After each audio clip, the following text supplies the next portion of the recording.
Holy cow. So unlike a lot of sports games, College Football 26 may be one of the only follow-ups that changes fundamental parts of a franchise or dynasty mode from last year's game.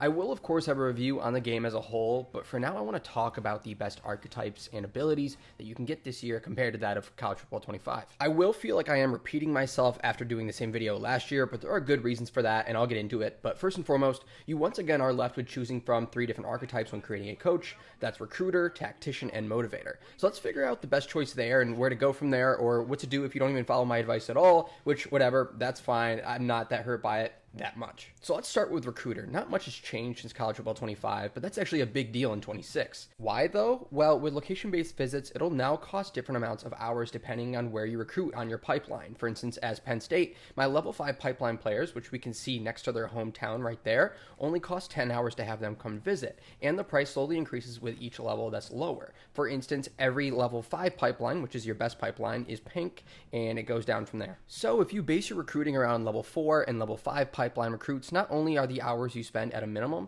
but you're maximizing your recruiting when paired with like Magnetic Personality or Portal King, which boosts initial interest from players of a specific position. Considering the others are centered around in-game play, I'd likely consider Recruiter mainly for those playing at like 3-star schools or lower, as these schools don't get a ton of recruiting hours in the first place. And especially with new focus around visits and how much of an impact it now has for those smaller schools to contend with bigger ones nearby now. That leads me to Tactician, which is probably the best option for those choosing middle-of-the-road schools like your Boise States and Syracuses, if you will. This tree ultimately boosts the abilities of all players on the field in numerous aspects. And if you can fill this up as soon as possible, those mid-tier schools will be able to compete at a very serious level immediately. Meanwhile, Motivator to me feels like this perfect, I'm Nick Saban and I don't need anything but for the best players in the country who happen to be on my team to be even better. Players get hot through timeouts and quarters, they are hot at the start of games, and they get a boost in the offseason. And now, I know that last one really fits everyone's situation, no matter their school, but does that really make the entire archetype worth it for all those small schools? That's a gamble I'm not really willing to make as my first archetype, to be honest. Once that's upgraded, Master Motivator is very much the same thing, but instead of off-season boost, it's an increase to XP gain based on positions, and players are less likely to transfer, which again isn't something you should worry about as a small school, at least not until you're established.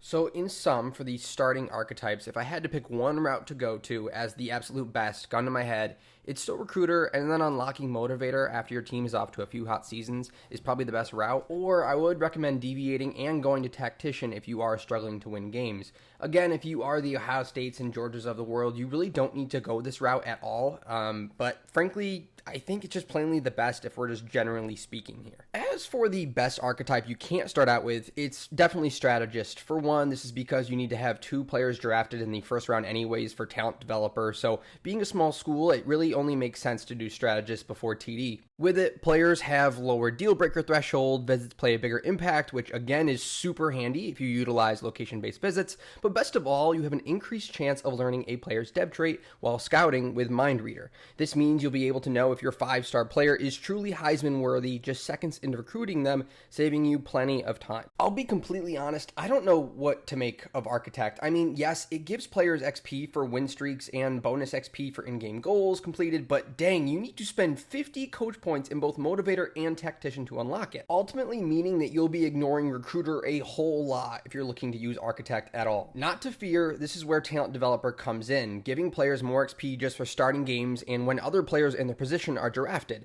Better yet, freshmen and sophomores can also progress much faster with Whisperer. Oh, and did I even mention that certain pipelines get a level boost for certain positions, making location-based recruiting even better and better? Before we continue, just to review, again, going Recruiter, Motivator, and then Talent Developer is the best route so far. Now, to finish this whole thing up, Program Builder will be kind of a slow unlock, but will pay off greatly in the long run. You'll need 5 playoff wins and 125 coach points spent overall. Here, it's cream of the crop you want to have your eyes on, allowing for you to hire better coordinators that will likely have skills or archetypes that you lack. So, in a way, it's 100% possible to get all of the abilities, it's just spread out over 3 coaches. And Program Builder also helps stops transfers and likely pro players from leaving or leaving too soon. There's also interest boost to those in your primary pipeline, which helps what people? Yes, location-based visits. You can even expect boost to all XP goals as well as cheaper abilities overall thanks to the friends and family discount. So you'll obviously be an animal with Program Builder, but you will be a freaking dynasty no matter what school you're at with CEO.